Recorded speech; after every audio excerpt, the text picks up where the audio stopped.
Gente, estou gravando isso para entregar para vocês nessa manhã da sexta-feira, né, aqui no final da tarde da quinta-feira, antes da publicação da terceira matéria da série que a da Folha de São Paulo está publicando, né, e que eu espero que siga no mesmo, na mesma toada digna com que foram publicadas as duas primeiras. A segunda matéria do Glenn Greenwald, publicada pela Folha, sobre o esquema da ditadura para sabotar a eleição e eliminar resistências, confirma o que a primeira já tinha anunciado, né? E, no fundo, as duas apenas acrescentam provas irrefutáveis, confissões de viva voz dos cúmplices do esquema, daquilo que todo brasileiro que não recebe super salários públicos e não mama em tetas gigantes e não está entrincheirado na imprensa corporate sempre soube. Vamos ouvir isso aqui antes de ir adiante. Boa noite, Eduardo. Tudo bem? Seguinte, conversando com a Cristina, ela pediu que a partir deste relatório e desse em diante, tá?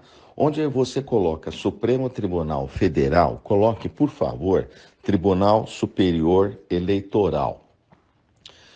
O número do processo nunca ficar em aberto, colocar, no caso desse e dos próximos, a não ser que tenha alguma outra contraindicação, o 4781, tá? E de ordem, colocar como de ordem do Dr. Marco Antônio, tá? Por quê?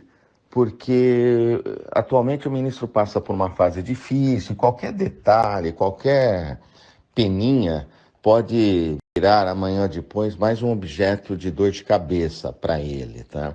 Então, ficaria para todos os fins, que é de ordem dele, do Dr. Marco, que ele manda enviar, né?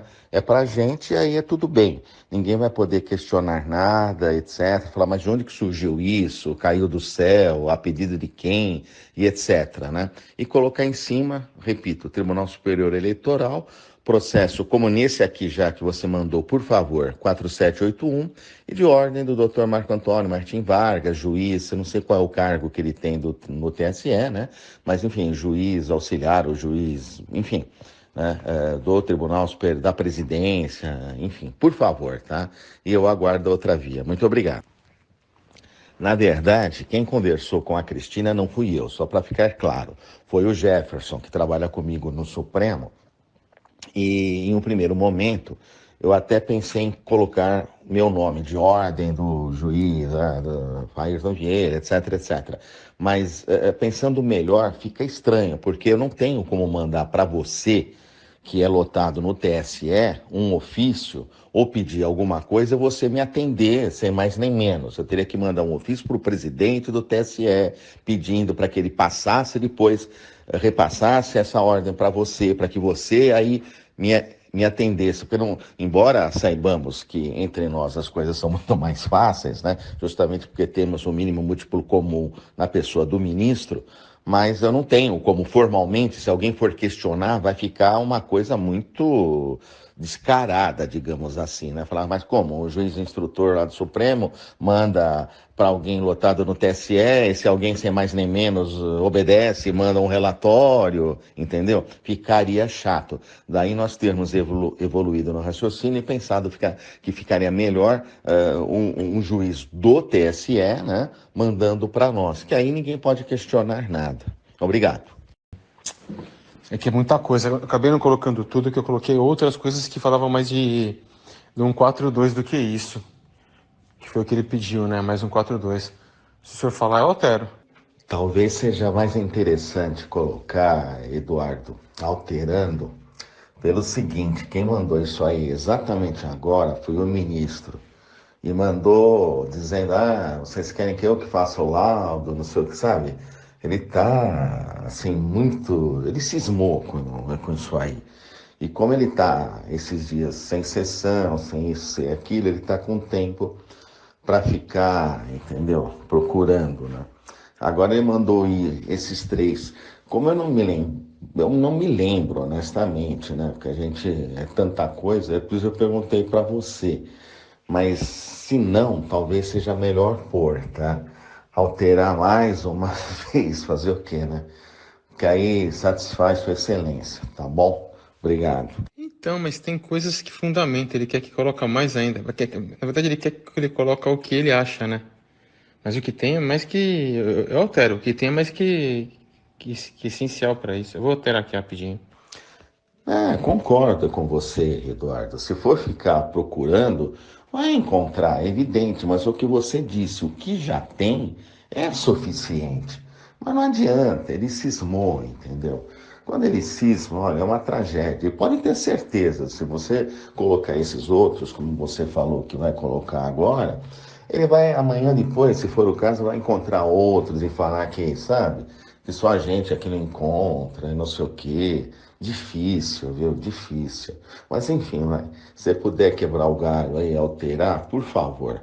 Porque senão ele vai falar que ele mostrou alguns e a gente não fez constar. Obrigadão. Nessas duas gravações, gente, duas coisas se confirmam no subtexto, para além do que está no texto. A primeira é que o TSE é um mero laranja do sistema. O juiz auxiliar do Moraes não sabe nem quem é quem lá dentro, porque não precisa saber. O TSE não decide nada. Ele serve só para fornecer álibis para os crimes e para os desmandos do sistema. E a segunda coisa é que o Alexandre de Moraes é um cara insuportável que vive um egotrip sem limites e se permite chiliques de tal calibre, né, que ninguém ousa enfrentar ele, nem os seus subordinados, nem os seus pares no pretório excelso. E no texto mesmo, está lá aquilo que todo mundo já sabia. Os alvos do Alexandre de Moraes e os crimes imputados a eles são previamente escolhidos pelo ministro quando ele usa o chapéu de carrasco. As provas são então encomendadas aos bate-paus do mesmo ministro, agora vestindo o chapéu de investigador com poder de polícia.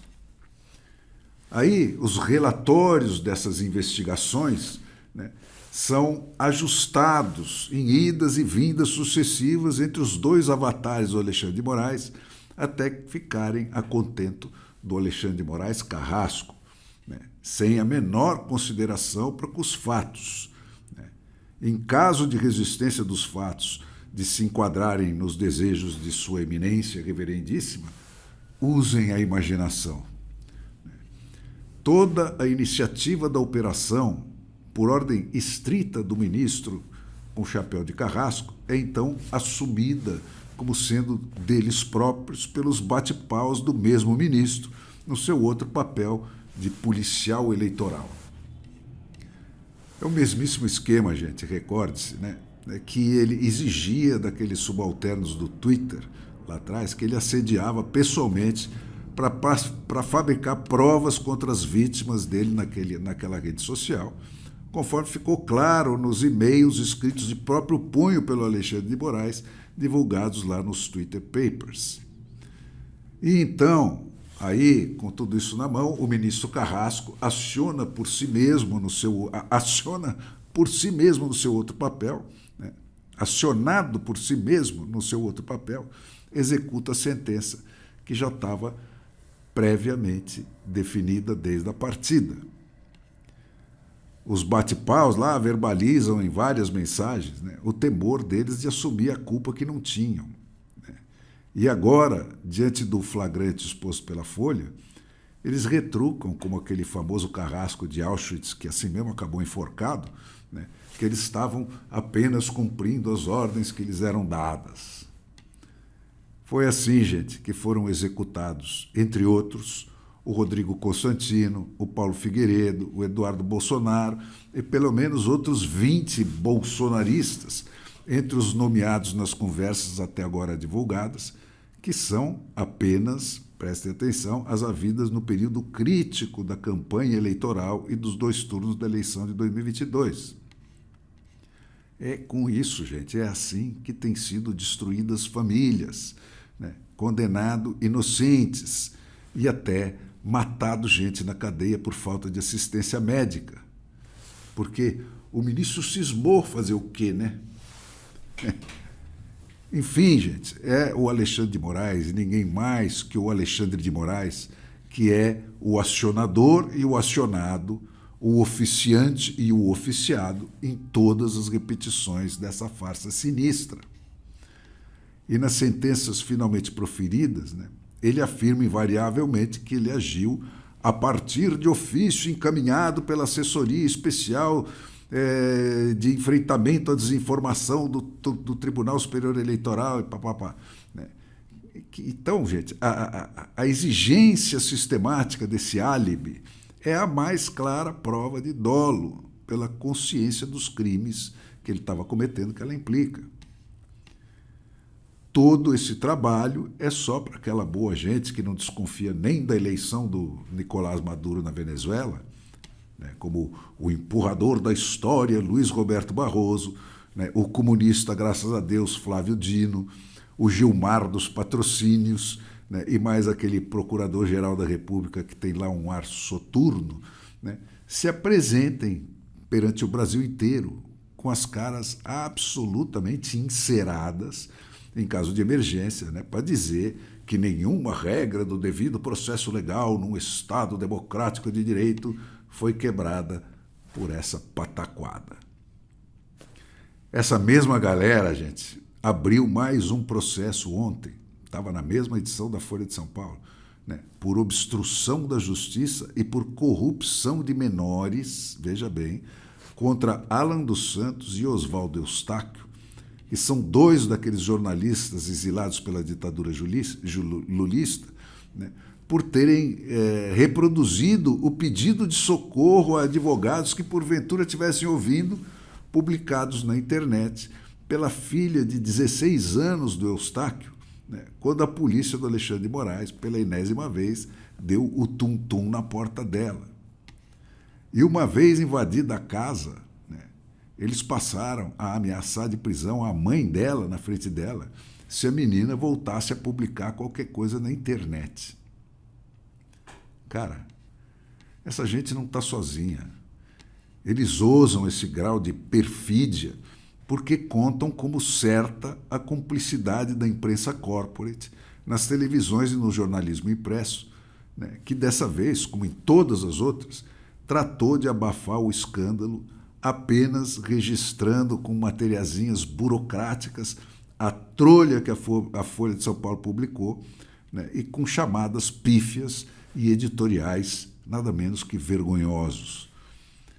É isso que permite que pústulas como Rodrigo Pacheco, né, se sintam seguros o bastante para garantir que a impunidade do Alexandre de Moraes vai continuar garantida, antes mesmo de mover qualquer palha para checar os fatos ou para defender as vítimas desse esquema, colhidas na própria seara do Senado da República, debaixo das fuças dele.